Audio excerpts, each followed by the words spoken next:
Joining me now is Nathaniel Williams, a Canadian who was in Marrakesh when the earthquake hit. You are now safe in Spain. That is some good news for you, Nathaniel. Thank you for joining us this morning. Yeah, absolutely. Thank you for having me. What was that like? You were in Marrakesh, not quite the epicenter, but close enough to be scary, I imagine. It was absolutely terrifying.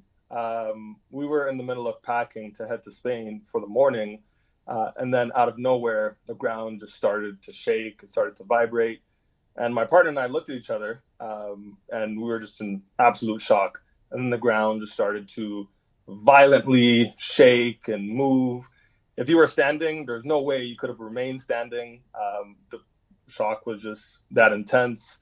The lights went out. The lights in our room started to sway and shake, and we just grabbed each other and held each other and just hoped and prayed for the best. But we were thinking this may be our last moments, honestly.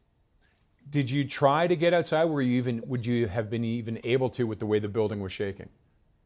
I tried to get outside. I couldn't really stand that much, so I actually fell as soon as I left my door. We were in our riad at the time packing, and my partner was the one who called me back in and said, "Hey, it's more safe to actually stay inside." So I ran back inside, and we just stood on the ground and huddled together.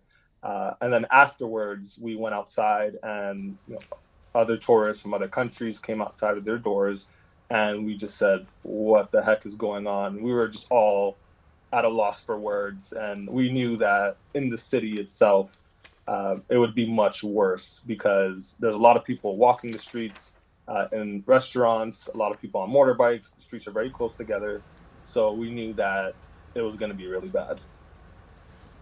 And how long? You said it went for almost 20 minutes? 20 seconds. Oh, 20 seconds. 20 Okay, seconds. I was told, sorry, I So was it told actually 20 minutes. It's closer to 30 seconds because the low rumble was about 10 seconds, and then the intense shaking was about another 20 seconds. So it was about 30. It felt like a minute. But again, we were in the safety of our Airbnb, so I could imagine how much worse it would have been for those that were actually on the streets, especially walking and eating. I can imagine. And even if it was only 20 or 30 seconds, it must have felt like a lifetime while you were there. It was very scary. I never experienced anything like that in my life.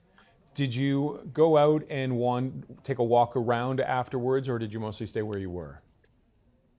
A few hours later, we actually headed to the airport because our flight was due to Canary Islands that morning. And as we were walking the streets, we just seen debris and rubble everywhere, especially blocking the entrances to a lot of these smaller homes. It was just absolute chaos. Children were crying. Everyone was in the streets, just terrified to go back into their homes. It was very sad.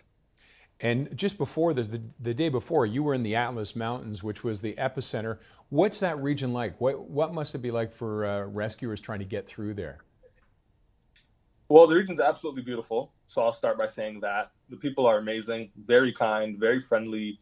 We spent a lot of time having food with them, exchanging stories. So we really connected with the people in the Atlas Mountains. So my heart goes out to them. It would have been very difficult for rescuers because the mountains are very isolated and they're very high up, which you would imagine. And so actually getting, people up there, unless you're taking a helicopter or some sort of plane, it would take many, many hours. It's a very isolated region. Okay, Nathaniel, thank you very much. I'm so glad you and your partner are safe.